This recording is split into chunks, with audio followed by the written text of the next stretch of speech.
All right, guys, here we are. Progress is success. This is episode number 3 with someone that's near and dear to my heart. This is Michelle Justice. Not only is she a recovering addict with a great testimony, but she's also my sister. Michelle, welcome to the show. Hi, And Mikey. hey, go ahead. Tell your story. Okay, well, you know a lot of my story, but nobody else has. This is the first time I'm telling my story, so I'm thanking you for welcoming me on this. And by the grace of God, I would not be here. Right. And so I am not religious, but I am spiritual. Okay. And that's growing every day, I feel like. And my sobriety day, I'll start with that, is September 10th, 2022. And I did not start this journey jumping, happy, being happy about this recovery, okay? No, I was not happy about getting honest. I was not happy about getting my drugs. I was not happy about anything about this, okay? I was happy to get out of jail. I was happy, every other place I went to, I left. My case manager looked at me this time. Her name is Miss Jody, I call her. And she said, "You better stay." I was facing a year in the Franklin County Jackson Pike workhouse. If anybody else has been there, it is not fun. So I definitely didn't want that consequence. So in the beginning, I didn't do this, for me or for my family, really. I did it to stay out of jail because I didn't believe in myself, see. I didn't think this was not possible for me. I thought everybody was fibbing and lying when they were like, "Oh, it's a better side over here, it's a better life over here." Not for me. I couldn't do it. I use drugs 24/7. If I didn't use them, I was sick. You know that. And I did what I had to do to get them. Stole, begged, plead, hustled, whatever I had to do. Prostituted, which I said I would never do. And this stuff isn't easy to share. But I feel like, I hope it reaches one person out there. Maybe one person like me. I went to the Alice house first. I remember when they dropped me off, I was in the bed with all these people. There's bunk beds on each side of them. What is the Alvis House? Alice House is recovery. It's supposed to be like a reentry center. It's right there on Chillicothe, in Chillicothe. They sent me there. It's more of a reentry center, but I got some passes and stuff like that. I could take the bus to the store. Right. As long as I come back, which I like that. So so let's just back up a second. Okay. You were in the workhouse. That's Yes. the workhouse here in Columbus is our county jail, basically. They call it the workhouse, but you don't. When people hear that, sometimes they think you actually leave and go to work. You don't. It's the county jail. You're eating, sleeping, showering. Everything is in the one cell. The only time you leave there, if it hasn't changed, is for visitation and to go to court. Am I right? Yes, it's a big pod Right. with all the women in it. One wall, you got the bathroom, the toilets and stuff. A lot of fights happening on there. Right. They feed you to the trays to the door, 4 o'clock in the morning, 10 o'clock in the morning, and 4 o'clock in the afternoon, the evening. And you're hungry. I mean, if you don't get commissary, which you only can order once every 2 weeks, I'm starving by the time I'm so hungry. Like, I feel my stomach in my back, I feel like. Right. It's not fun. You can not be hungry a week because you get commissary and you starve a week. Right. And they make it like that. You only can spend $70 every 2 weeks. I remember this very well. So it's not fun at all. There's the beds on there I heard was the metal beds of a morgue. That's why they got the holes in them and stuff. They just put mattresses on them. Right. They're bunk beds. And they're everywhere. And when you first get there, you don't get a bed. You sleep on the floor until somebody leaves, because we're usually overcrowded. And then I get they usually try to give me a bottom bunk because I can't get on the top bunk. So the girls are pretty usually good about that. So, what'd you go to jail for initially? Oh, my that gosh. led you into your recovery. I know you've been in and out several times for solicitation, Several times. DUI, right? Public intoxication. So many times. So this last time that led you into your recovery now, walk us through that if you would. Okay, well, they actually took me to the ER. I was on a bad trip of methamphetamine, which I didn't do too often, but I did. And I was up for a week, and I was thinking that my family was dead, all this stuff is crazy stuff. So Miss Jody couldn't find nowhere to take me. So all of a sudden, I knew this was going to happen. We went to breakfast. They were really nice to me. I walked out, and there was a patio cruiser waiting on me because my insurance wouldn't pay for no more rehab. Is because I've exhausted all of my options. I've been in and out. I've left every place possible. I've left Maryhaven. I've left Parkside. I've left, so many I can't even count of. I can't even count. And this was my last chance. So I knew I had to take it seriously, but I wasn't happy about it.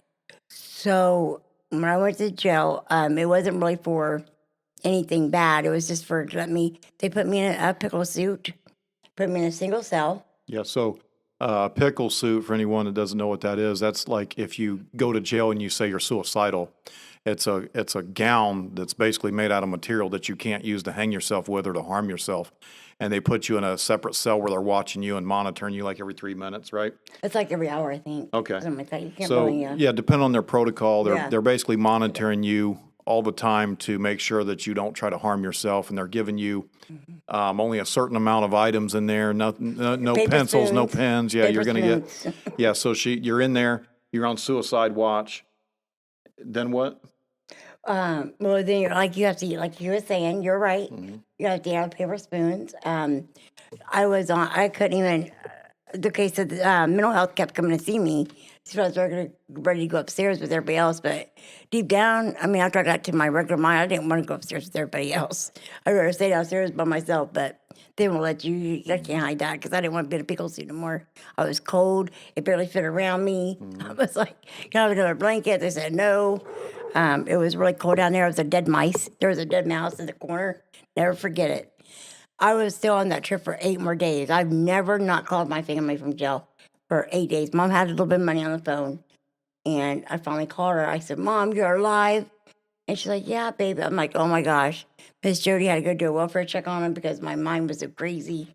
Yeah, so you were coming down from amphetamine. Yeah, So you were, what, hallucinating or like Yes. delusional? Or Both, both? You were both. hallucinating from being up for a few days on the methamphetamine. Okay. I believed it. It was so Right. real. You thought I your was family was screaming. dead? Yeah. So you finally got a hold of Mom Of and you were relieved? The Okay. dogs. I was like, oh my God, I was so scared. Destiny, my kids. I thought maybe made somebody mad. They came in with pit bulls and they ate everybody up. I Yeah, didn't. something crazy. Yeah, something crazy. So, But you're in this psychosis to where you're actually believing Yeah. what's in your mind, and you're actually seeing things that aren't there. yeah, I seen Okay. pictures on the walls, what they did to my family. I was telling to call for the deputies and stuff. They were just walking past me. Look what they did. Look, I kept asking what I'm in here for. They said they had to put down I was in there for DUI to hold me in there. Miss Jody didn't know what else, and my mom was calling Miss Jody like, do you think Michelle is going to make it? She goes, I don't know. Nobody knew if I was going to come back from this one. Wow. It was so bad. It was my worst trip on that. Luckily, I did. Luckily, I was grateful. Now, I'm grateful now. I wasn't really grateful then. I was really, it was in the beginning, I'm not going to lie, it was rough for me. Yeah. I did a lot of craving, until I really learned kind of to reach out to people and talk to people about what's going on to me. I kind of work the steps a little bit, work with, like working, just reading a big book sometimes, or I really like the NA book for myself. Either program is good for me, but I prefer NA right now. And until I really learned to open up and pull somebody and say, hey, this is what I'm feeling. This is what I feel, it was really hard for me. And every time I talk to somebody, like I usually call Mom, tell her, but she's always like scared to go use. I'm not going to use, so I usually talk to Tim because he knows. And one time I wanted to use so bad, I pulled Mom and Tim in the room crying. I wanted to use crack so bad. I was crying. And I talked about it. Finally, the urge left me. It will pass. It won't seem like it. But if we do slip up, which I haven't, but if we do, just keep on going. Pick it up and keep on moving. That's right. Don't let shame, guilt, because I've let it happen before. Take us right back. Yeah. Just pick it up and keep going. Just keep on moving. Keep it moving. Yeah, that's often Don't beat yourself up. when people relapse, they think, well, I might as well Yeah. make it worth it. I've done it plenty You may times. not get that full gratification from a relapse, like whether the quality wasn't that good or, It never is. you just It didn't never feel like, is. yeah, it's never going to be what you want. So you Yep. always feel like, okay, well, I might as well make it worth it. And then the Yeah. wheels fall off the train, right? So who is Tim? I'm sorry. Him is my stepdad. Okay, so you were talking to your mom and stepdad about you wanted to use crack really So bad. bad. And tell me what happened there. I wanted to use. I told him, I said, I want to go use. I want to go get high. I don't want to feel this anymore, and I want to walk out and get high. And this I had was money. and this was when you had some sobriety time, Yeah. and you were out. Now you were obviously out. You were in the Alvis house, and you had a day pass I or was on something. pass. I was on a Okay, weekend so pass. Alvis house allows like a weekend pass here and there. You earn with merit. You Yeah. were out in that. You had a few months of recovery at that time? Yes, just a few Okay. months. You had a few months, and you were adamant that you wanted to relapse and you were going to get. So what happened? I pulled him in the room, and I told on it. See, we're only as sick as our secrets. So I told on it. I kept talking about it. I kept talking about it till I didn't want to walk out that door anymore and go get high. I kept talking about it, and then I probably made a few phone calls after reaching out. That's how I got through that. So crack's your drug of choice, but what else have you dabbled in? Crack and fentanyl are both my drug of choice. Crack and fentanyl. So what would that look like? Well, if I didn't get fentanyl, I'd be sick. I think you've seen that. It's worse, Right. 10 times worse than the flu. Right. I would do anything to get that fixed. All I had to do, I had to go beg for $10, prostitute for $10, whatever I had to do for that first 10 to go get well. It was a get well. I would do it. Sometimes that they'd be like, first get well is free, because they know once you get well, you're gonna make money. You're gonna come back, or the first hit is free, and there's always the best the first hit. Second hit and all that stuff don't get that. So we kind of jumped right into the addiction piece, but can we go back a little bit? Like the first time you took that, it was pain pills, right? You took a Yes. pain pill. Okay, well, I'm just gonna say excellent family member of mine. Okay. Okay, so we were on our way to Kroger working, and my back was hurt. And at this time, just to clarify, you had 2 kids, a husband, a typical like American nice family. house. Yeah, you had a job, you were working third shift. I mean, you were how old at that time? I don't remember. You were in your 20s, Probably. right? You were in your 20s. Okay, go ahead. I'm sorry, I don't No, remember. that's okay. That's all right. I believe you were in your 20s I feel like my because life has went so fast. Can't remember Yeah. what ages I was, but yeah, I was probably in my 20s. okay. So I had 2 beautiful kids, a girl and a boy.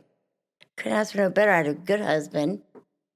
We worked and took care of us. I worked on the side just to help a little bit. And so I said my back was hurting real bad. And someone gave me a door tab. I'll never forget it.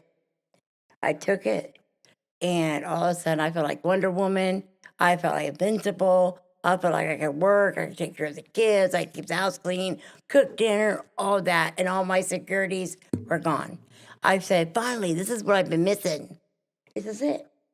This has made me full. Yeah. It made me a person. It made me great. I could feel confident in front of other parents. When before I felt less than.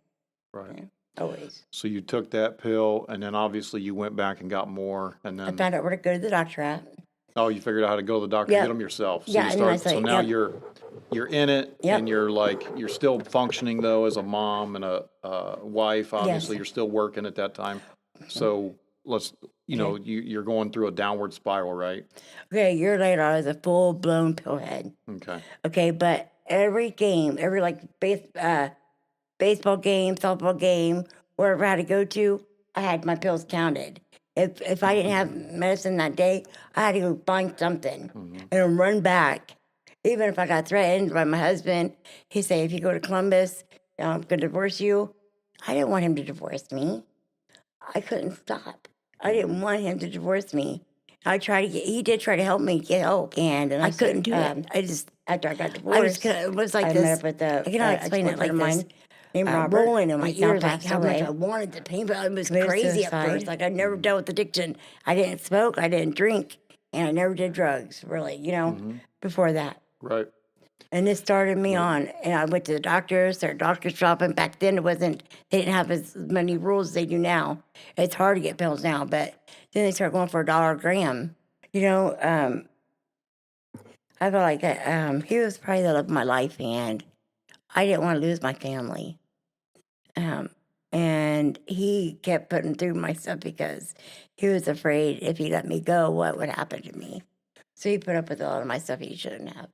And I admit that today. I do appreciate everything he tried to do for me and my kids going through what they have. It's not because I didn't love them. I didn't love myself enough. Right. And I didn't know how to stop it. I was going against the demon. I had no clue what was about to happen to me. Right. Yeah, that's often what people will say that don't know about addiction, has never been in one. Well, you must not love your kids. Look what you're doing to your kids. What, don't you love them? People don't get it. Yeah, you do love them, but the addiction is so strong. That pull is just, it's not stronger than the love, but it's like Sure. it's the immediate gratification a drug can give you. It takes years to build trust from Yeah. someone that you love, Yeah. but that pill's going to make you feel better right now. Yeah. So that's part of it too, right? Yeah. Well, go ahead. So he divorced you. That's how You're- I coped with everything as drugs. If I felt get my feelings hurt, if I needed, if I needed to go to a baseball game or whatever, I had to have that to make me feel normal. Just make me feel normal. Right. So that's interesting. You said at first it made you feel like Wonder Woman. At first it made you feel great. Now it's just making you feel normal. Right. And you're taking a lot more to Yeah, get that feeling, yes. right? So now I you're take up full 10, 20 blown. pills a day at least. How many? 10, 20 at least. Wow. And that's getting pricey. Yeah. Oh yeah. So you're pulling money out My of prescription's going in 2 or 3 you're days. you're pulling money out of you and your Yeah. husband's account. It's costing, you're obviously like Making big bills up, Yeah. lying, cheating, leaving the house, and he was trying to check the miles on my car to make sure I don't go in town. yeah. But I did it anyway. Yeah. I take his car, somebody else's car, get a ride. You're gonna find a way. Yeah. Yeah. And I hated that So he put up with that for how long? for a long time. For like maybe 5, 10 years. 5 or 10 years? I'm not sure. Right. That's what addiction does sometimes. It kind of makes the time, It does. it blurs it, right? I Like feel you like don't I woke remember up. how old were you? I'm going to No. guess you were around in your 20s Yeah. when your divorce started happening around your early 30s. Yeah, I'm yeah, guessing, you're right.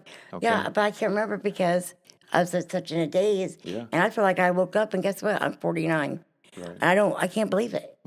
Like my life is I'm already lived more of my life than I get to look forward to. Yeah. You lived more life using than you did sober at that point, right? Absolutely. Okay. Yeah.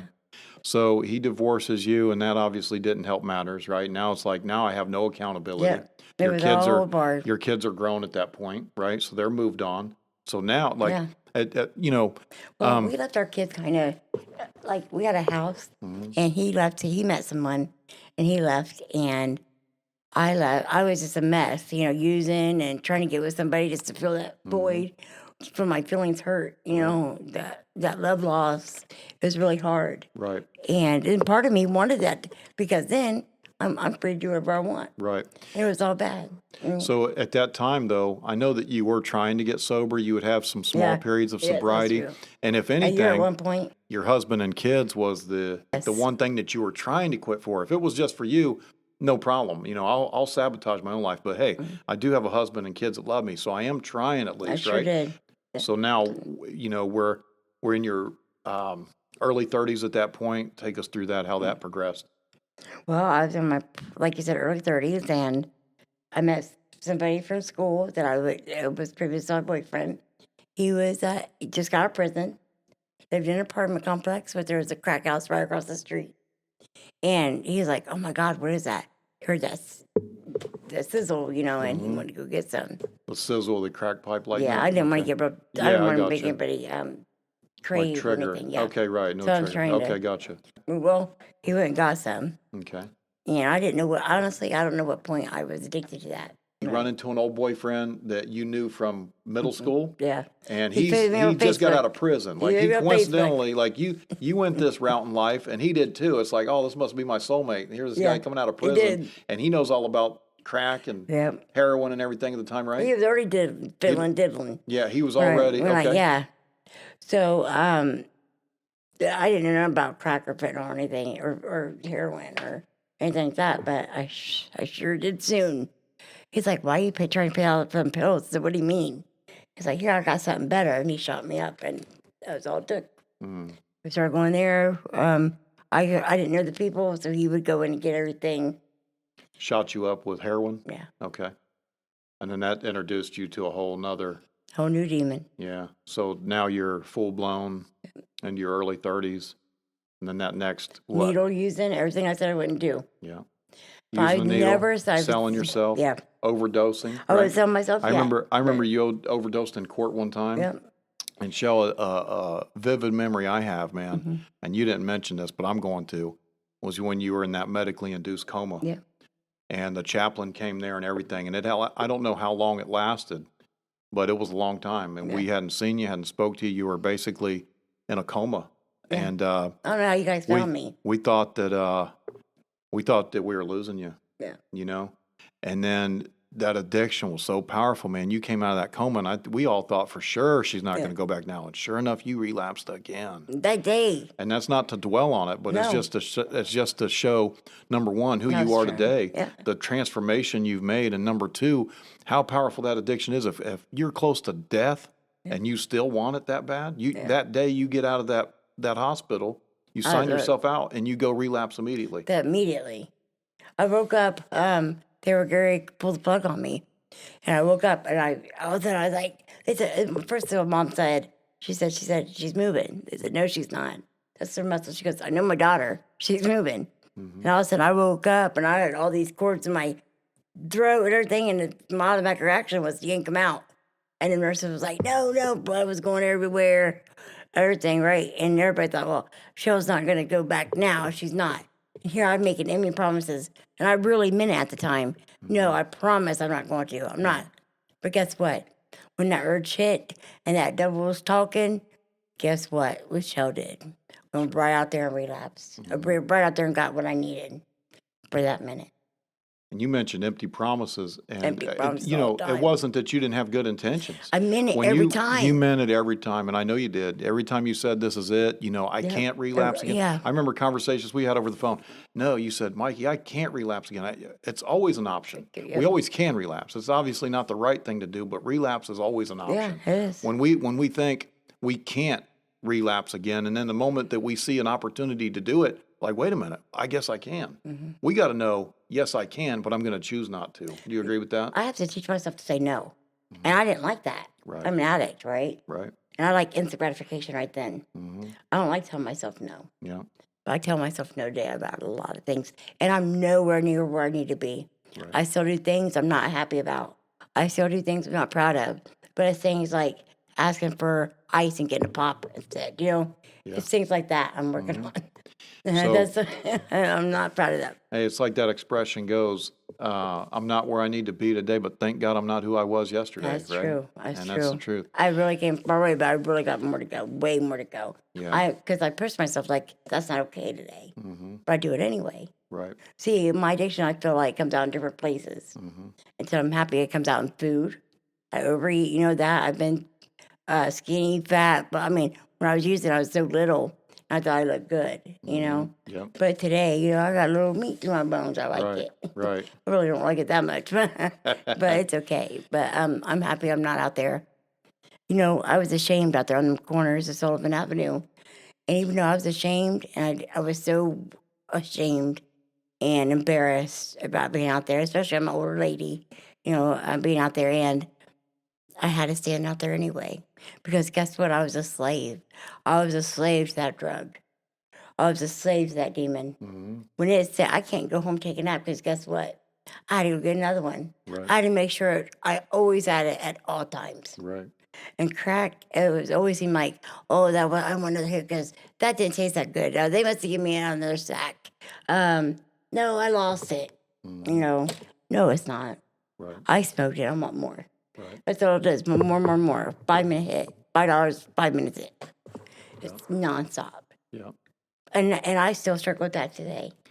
Hey, and just to clarify too, addicts aren't lazy people. You can't be. There's no such thing as a Absolutely lazy not. addict, right? I'll find a way. It's harder than a You know full-time that. job. You know this by I've seen it, experience. yeah. You know it. You have come through your own. I hate to say that. but No, I have. You have come through your own. I've seen a lot through you too. Yeah.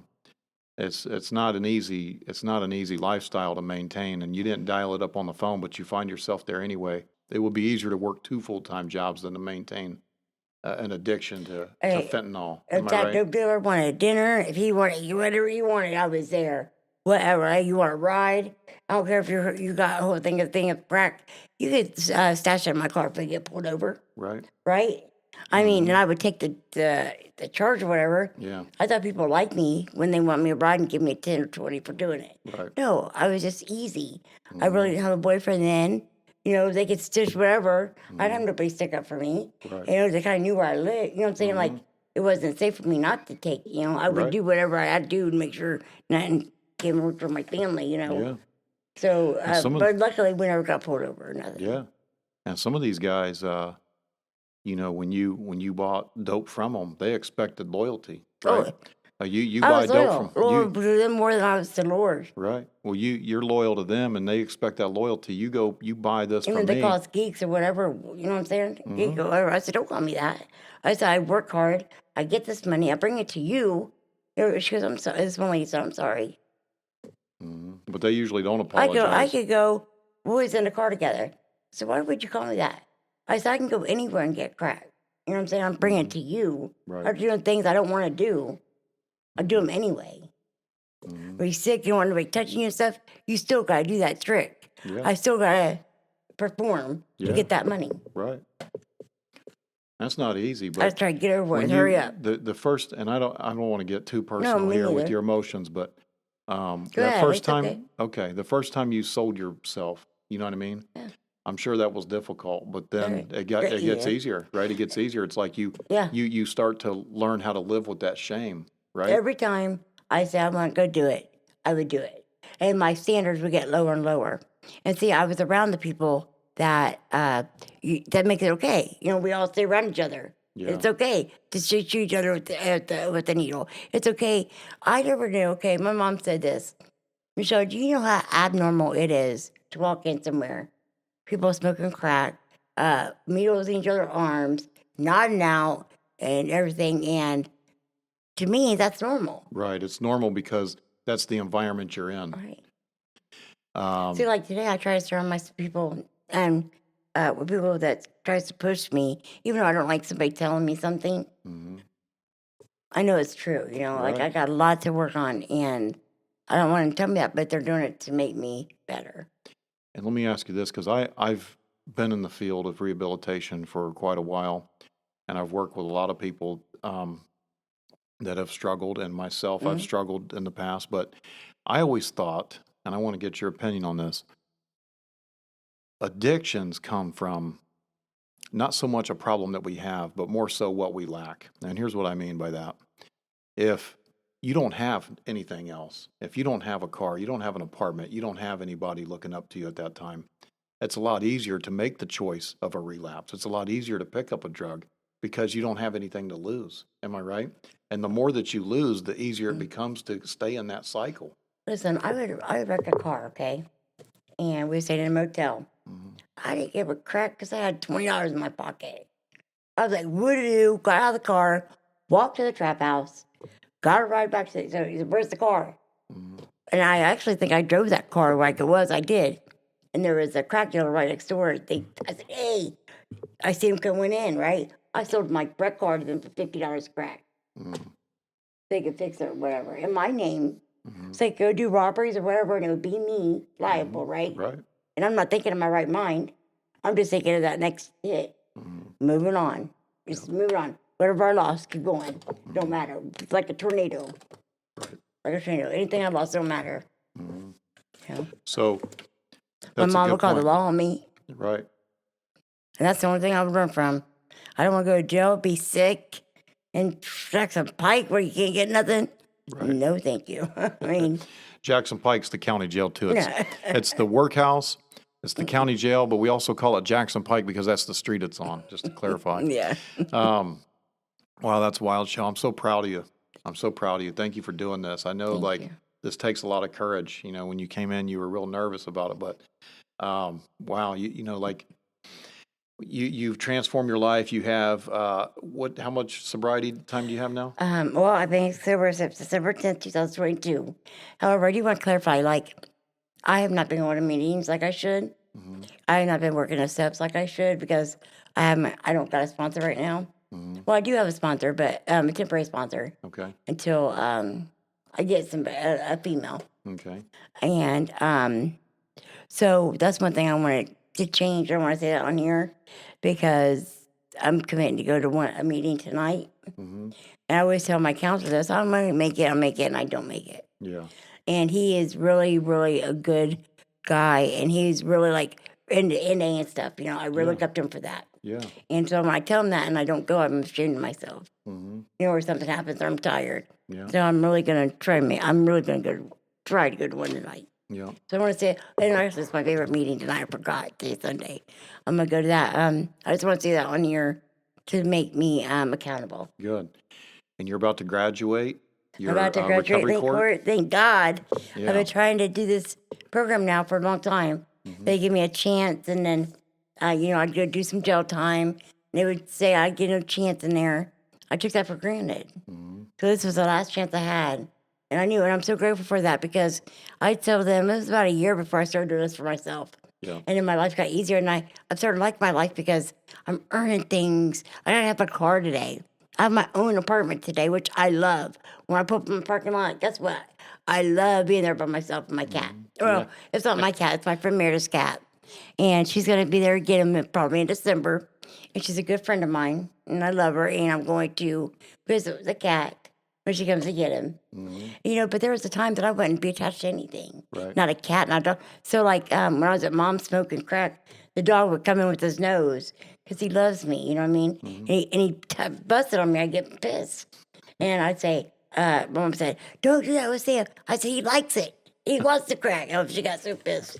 It's not that, But I just want to say what I'm grateful for today.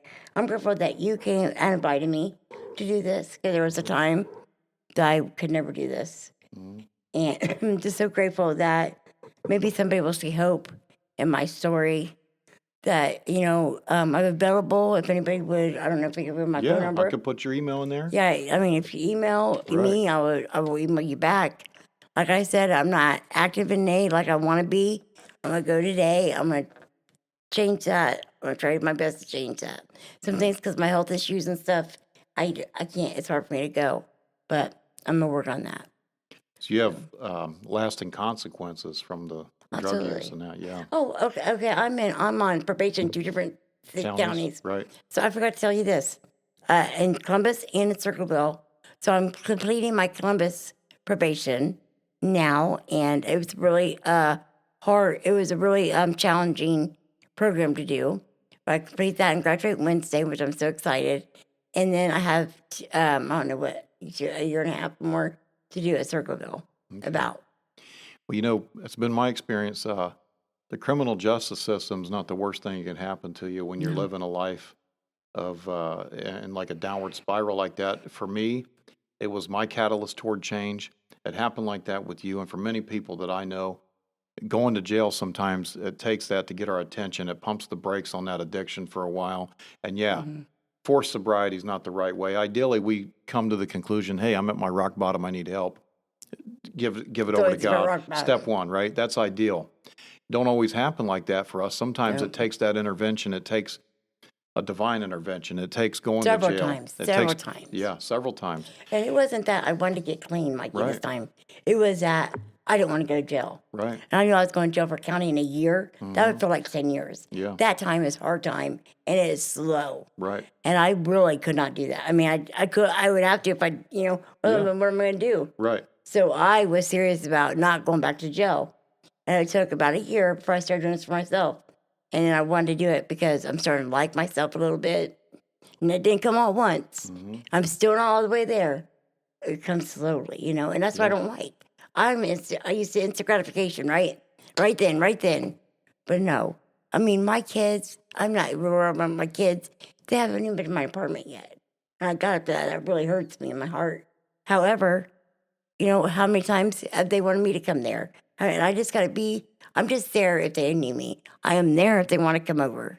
That's all I can do. Yeah. And then, this is one of my hardest parts, my kids. Right. Because I want to talk to them every day, and it's not there yet. I'm working so hard to get there, and they're just not giving me that yet. I don't deserve it yet. I think but it's not my time, it's God's time. Well, this is something we spoke about too. You got over 2 years of recovery, but 30 years of use. So That's right. We just, 30 years of use and making a skeptic out of them is that's a lot right. is a lot Yep. greater. Yeah. But I just wanted to touch on something else you said. You didn't want to get sober at the time, but you were doing it to avoid going to jail. Right. Same thing for me when I was in prison. I was going to every program I could to look Right. good for the parole board, but eventually the things they were saying in those meetings, you can't help but apply them. You can't help but notice that they're talking right to you. And it started to slowly sink in. But going back to the sobriety part now that you got your sobriety, you're not relying on that crack or the fentanyl anymore. But guess who's still there? You, right? Yeah. The same person that thought that was a good idea 20 or 30 years ago, that person's still there because at one point in your life, the addiction wasn't influencing you, right? You decided to pick up that Lortab, right? You thought that was a good idea. So what do you I do didn't with think that of now? that. Yeah, I didn't know what addiction was. Yeah, Okay. what do you do with that part of you now? The part of you that still wants that gratification, that human nature, the part of you that still wants to feel better, the part that still wants to escape that inherent defect, that whatever you call it, that addicts have that most people don't, right? What do you do with that, and how are you overcoming it? Well, I'll be honest. Like a lot of time, it manifests in different ways. Right. Overeating. Right. Different things. Maybe some people porn. That's not Right. mine, but porn. Maybe Right. shoplifting. Right. Not me shoplifting me, but it is overeating. Right. I could probably think of a couple things. Yeah. But then I got to look at that like, Michelle, do you remember to do this in this way either? Right. So I just got to slowly do it this way. Right. And I think it would be a lot better when I start going to meetings and working my steps like I'm, Right. like they said, and get somebody, a female, that I can talk to about everything. Right. It's gonna come. Yeah. But I'm in a good spot right now, and that's what I Absolutely. do. A lot of things good for me. I journal. Mm-hmm. I listen to music. Good. I can go for a walk. The cat keeps me busy and comfortable, and I can talk to him like anything. Right. Like the baby M, that helps me get through. Yep. So the Go for a key, drive. right, the key, in my opinion, is to surround yourself, and you can agree with this or not, to surround yourself with more productive things that you wouldn't have if you were still in that full-blown addiction. You wouldn't have your car. You wouldn't have your apartment. You wouldn't have that pet cat. Right. Right? I want to go to Surround school. yourself with things that you wouldn't normally have with that Right. addiction. You're not going to school if you're in a full-blown addiction. Well, Most people I know. don't, right? So surround yourself. That way you have not only other things to occupy you with, not only do you have other things to occupy your mind, but you have more to lose now. Right. If you were to go out right now and relapse, you're like, man, I start you would over. really think it would really be more difficult to relapse today than it was a year ago, Absolutely. partly because now I put in a lot of time. you got a foundation. Uh, You're going to give up 2 years of sobriety. You're Oh, yeah. going to give up your apartment mostly. You know I that will once lose you, everything. Yeah, you'll I you'll know lose this. everything, and now you actually have more to lose. And my addiction talks to me still. Right. When I'm stressed, I want to hit a crack at times. Right. When I'm stressed, I talk about it, and I cannot, what do you call it, fantasize about it. I cannot give into that euphoria. I can't entertain that thought. Right. That's what I'm trying to say. Don't even entertain that I euphoric shut it down right away. idea of That's how how I good get it over it. used to be because Yep. we sometimes will think about the good times, right? Yes, And they that's what tell my you in addiction recovery does. all the time, you got to play that whole tape, man. I play all the tape, Remember the listen, hospital stays, the jail stays. I don't give it no room. Good. I shut it down immediately Mm-hmm. because guess what's going to go? Myself, my apartment, the cat. I won't be able to take care of the cat for Meredith tomorrow. And I told her I would. And my car. If I go to school, I lose my school. I lose all the little bit of trust my kids do have in me. I'll lose it. Mm-hmm. Trust my brother, you have in me, I'll lose it. Yeah. Everything. I know this. Right. But my mind still wants that Right. at times. My addiction's still there, okay? But the recovery's still there too. That's right. And I just do everything more in recovery. They say chase your recovery like you chase that drug. So I do things like I journal. I can go for a walk. I drive my car. I call you a lot. Mm-hmm. You know I do. Yeah. I really depend on you, and I really appreciate it. Mm-hmm. And Well, Shell, something you may not know is that I depend on you too. When I talk to you about these things, it enforces those values in me. I can't tell you don't go relapse and then me myself do it. So it's just as valuable for me. I appreciate that. When That's how the program works. yeah, Yeah. That's how it works. And I worked the program, I guess, by you picking up phone calling you. Yeah. I know I got my counselor I could call, Link Court. Right. They're there for me if I want to call. Even probably Circle Book Court. Yeah. I could use this to my advantage. See, they're really not here. They're here to punish me. But I'm sure if I reached out to them, they would help me. You know? Right. I think. I don't know. So yeah, we talked about the recovery capital, right? That's for, that's your car, your apartment, your cat, the relationship you have with your kids now. You got that foundation of sobriety now. You got a lot to lose. And that's what, in my opinion, people need to try to achieve, right? You got to, like, that part in us, that inherent defect, whatever we have that makes us addicts, whatever that is, it may never go away, but we just got to find productive ways to channel it. I thank God because my whole goal was to get my own place and stuff. I'm thinking I'm on a limited income, no way I can afford it. Okay, so I worked a little part-time job, and taking care of a disabled lady, and the apartment complex was for disabled and older people. Yeah. So I have some disabilities and stuff. I applied for the apartment. I got on the waiting list. And it took 5 months and they called me. And I cannot believe I had my own place. And I cannot believe I moved away from Columbus. Because before, as soon as I got out, I was going back to my mom's, That was my plan, to always live with my mom. I don't want to live with my mom no more. I love her. I love Tim, but I'm rushing back to my apartment. Right. I love my place. It's just a personal piece. Just for myself. I don't want to live with anybody, I like to be with myself and the cat right now. And when she comes to the cat, I'll probably get a dog. But, yeah. It's the things that I never thought I could. It's happening for me. That's right. Even on limited income. I have enough to pay my bills, Well, Shel, when you didn't believe in yourself, you had a lot of people in your corner that did believe in you. Yeah, I did. You're one of them. And You're one of my biggest supporters, Mikey. Yeah. I want to tell you thank you. There might be some people watching right now that don't believe in themselves. And what I want to say is if we can do it, you can do it. Absolutely. And a lot of people gave up hope on you, Yes, yeah. I said it over and over. I'm going to do it, but guess what? I kept talking. I stopped talking. I just do. I just did. If you're at that point, you just do, and people will see your actions. That's right. Better than your words. Because, see, I've said that 1,000 times, and I'm not kidding.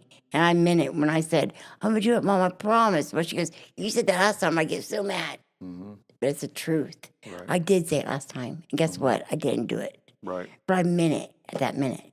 But then when that craving here, I got out of that jail, I was right back at it. So, and I said this in another podcast, achievement is the new drug of choice. And now you're going to school. Yeah. You got your apartment. You're fixing I'm your not going to apartment school yet, but I'm going to, yeah. You're working on it, right? You're working on going to school. Apartment You got looks your very apartment nice. now. And now you're achieving things. You're about to graduate recovery court. Yeah. And is there anything else you want to talk about? I just want to say thank you very much for this. I appreciate it. I was very nervous. I never did anything like this before. Right. I feel pretty good. I appreciate it. Yeah, well, this is only episode 3, so I'm new at this too. So I just want to thank you, Michael, for Mikey, for everything that you've supported me through. And I just want to tell anybody out there that, I'm no superhero or anything like that. I'm just a person. I can do it. You can do it too. Don't listen to what that drug says. Don't listen to that devil. You can do it. Fuck that. Fuck that. I just got to where I said, fuck that. I'm going this way this time. And listen, don't just keep talking. Just do. Your family will see. And it takes a while. It just takes repetitive of good things. I start chasing like my apartment, like I did my drug, right? I want that apartment so bad. Like God put me there to find that place. I love it. It's in a little town. I love where I live. And I live by myself. I absolutely love it. Just please don't give up because this drug is taking everyone. It's taking so many people, and people are dying. They don't have to. And just think how your mom's going to feel putting you in that grave. See, my mom cried at night. Pray God to help me. And Mikey, my brother, he prayed for me day after day. And he saw me in that room. How you doing, Sean? I'm in there dope sick. Or, to smoke track and, hey. You know what I mean? Like, you've seen that. It was horrible. Well, iron sharpens iron, Shell. Back in the 90s, you stood up for me in court. You know what I mean? Before your addiction started. So now, Yeah, sure did. And now we're supporting each other, and that's Yeah. what it's about, man. If you guys got a loved one that's in addiction, man, this is the answer. It's support them, encourage them, you know. No matter what, part how of many me- times my brother was there to encourage me. And I needed that. I didn't need to say, you did that again. I heard that all the time. Yeah. And I heard that myself. Like, man, Michelle, you're never going to get this. But don't listen to that. You will get it. Just keep, and if you mess up, just keep on going. Right. Do I let guilt and shame when I relapse? It just took me on down. But that's what it wants. Don't do it. Just get up and keep going. Just keep going. That's what I want to say. Yeah, if you got a loved one out there, man, and let's say they got a week clean, they got a month clean, and they're calling you day and night to say I how did bad too. they're struggling. I sure did. I did at the And they're- beginning. You know, they're calling you. Mikey, I don't let them do it. They're calling you every day with these struggles. Man, support them, encourage them. Don't say that you may be tempted to say, "Hey, welcome to life." You know, we've been doing this for the past 20 we're years. doing what Well, we're supposed to do. Don't do that, man. hate Don't that. do that. Yeah, But we because are. it's so difficult, especially early on. Like now, It really is. that you know, the support is like less and less. You Way know, less. it's I already like you're doing it started more. out. Yeah, you're more independent now, Yeah, I right? really am. I'm But in the growing up. beginning, it was a lot, right? It was a but lot. I If you're called my brother probably every day. He's probably, That's he it. said, Michelle, if I don't answer, I'll call you back. Yeah. Yeah, so much I was calling him. when you got that loved one, man, and they're out there, just keep encouraging them. Even if they call you and say, "Hey, I messed up, I relapsed," man, don't hit them with more shame. They already feel it. Hey, get right back up. Yeah. You got to get back. Give them that encouragement. Don't hit them with more shame. You know, just tell them, okay, you delayed your goal. You didn't fail at it. You know. Too often we do that, and I know where it comes from. You do love them, and you want better for them, and we don't understand that sometimes. Like, why can't you just quit? It's difficult. It's difficult, man. But it gets easier with time. Don't give up hope. She's a walking testimony, man. Like I said, I was there at her bedside. She was on a medically induced coma for over a month. And the chaplain came. We said prayers over. We thought we were saying bye. They were going to pull the plug. She came out of that. She lived through that. And by the grace of God, she's here today. Even after relapsing after that point, she's got over 2 years now sobriety. She's achieved things that she never thought she'd have. She's independent now. She's got her own apartment, got her own car. We're going to include her email down below the video there. If you guys want to reach out to her, she's going to start becoming a recovery coach. And she would love to talk to somebody out there that's still struggling in addiction, or if you have a loved one out there struggling with addiction, send me an email, send her an email. And as always, guys, thanks for watching. Thank you. All right. I have the pleasure of introducing Michelle Gardner.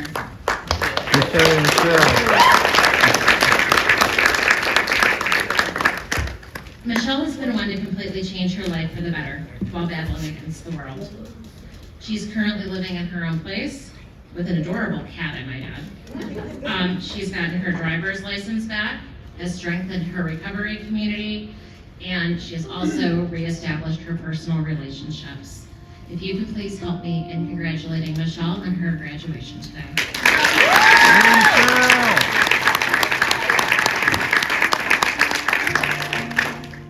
Microphone's yours. Hello.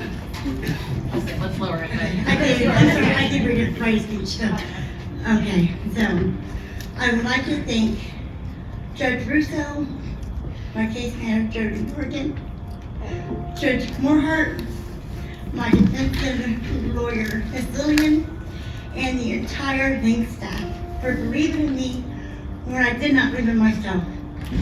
At the time, I had no idea how beautiful a sober life could be, or possible I could maintain sobriety. I thought sober people were miserable and lying when they said how happy they were. Come on.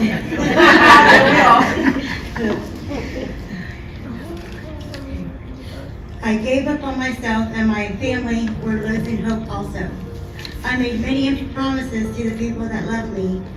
By grace, my family is here today, along with them, my son. Jason, can you please stand up? Come on, baby.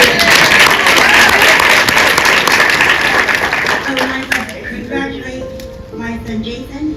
He is expecting my first grandchild, his first Stacy Elaine. So I would like to Great grandpa now. my daughter also sent me a nice text this morning She would have been here if she could have. It was about a year into this program before I started working it for myself. At first, I only complied to avoid more negative consequences, such as jail, homelessness, prison, or even death, because I have overdosed over 40 times. I feel like we're the chosen ones. I thank God for everyone that's here today and not in the ground. Not everyone makes it back. My best advice is to never give up. Focus on your future. Make attainable goals. Celebrate each goal you reach, no matter how small. When I had difficult times, I did the next right thing. Just for that minute, that hour, or that day. We are not what we have done, but we are who we are today.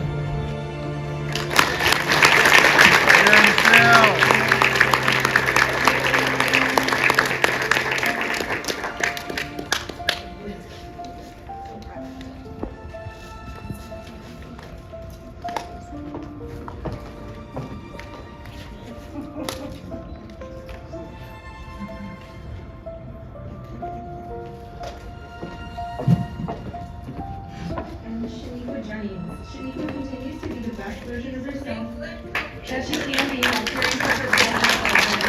Shaniqua has always been her track when she needed support and continues to make positive changes in her life. She is an example of perseverance and resilience. Please help me and congratulations.